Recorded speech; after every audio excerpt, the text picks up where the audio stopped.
र मृत आत्माले पनि चिर शान्ति पाओस् भनेर चाहिँ हामी यहाँ आएका छौँ। हामी भनेको शहीद प्रकाश थापा स्मृति ट्रस्ट यहाँ आएको छ र अब हामी यिनीहरूलाई चाहिँ जुन मृत आत्माले चिर शान्ति पाओस् गर्दै यो सानो एउटा पत्र संवेदन पत्र ल्याएका छौँ। यो म वाचन गर्ने अनुमति चाहन्छु।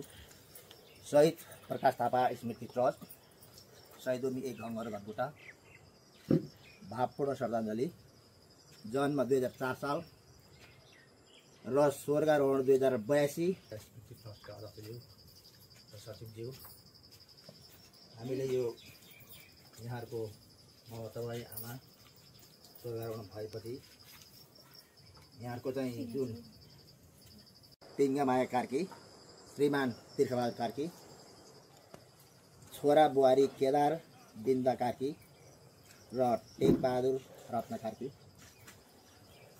र छोरीहरू मैया भण्डारी, चन्द्रमाया कार्की, धना विष्ट, निर्मला भट्टराई एवं समस्त शोकाकुल परिवार, यस शहीद प्रकाश थापा स्मृति ट्रस्टका शुभचिन्तक एवं अभिभावक पिङ्गमाया कार्कीको यही मिति 2082 साल ज्येष्ठ 9 गते शुक्रबारको दिन 78 वर्षको उमेरमा दुःखद निधन भएको खबरले हामी ट्रस्ट परिवार अत्यन्त मर्माहत एवं स्तब्ध भएका छौँ। यस दुःखद घडीमा दिवंगत आत्माको चिर शान्तिको कामना गर्दै शोक सन्तृप्त परिवारजनमा धैर्य धारण गर्ने शक्ति प्राप्त होस् भनी भगवानसँग प्रार्थना गर्दै भावपूर्ण श्रद्धाञ्जली अर्पण गर्दछौँ।